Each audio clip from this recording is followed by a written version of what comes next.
sitting here at Croke Park and I'm looking over this beautiful stadium and this beautiful grass that they've got here, and I'm still, it almost still feels unreal, like just a massive privilege that we got this opportunity to play in this final. And you reflect to the season where it started, came in with a rush, and after the Junior World Cup, and it was hit ground running from the first, and then get to know the players, and it was a challenging start because of numerous reasons. And then come January, a few months later in the seat, the pressure was really on. A lot of obviously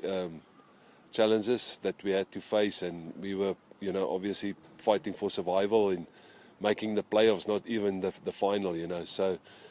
and then fast forward 5 months later, and now we're sitting here a day away from the final, and like I said, what a privilege, and I can just it's so much grace, it's so much, I'm so thankful and grateful for everything that we experience as a team, but yet we've got this privilege to be here for this grand final.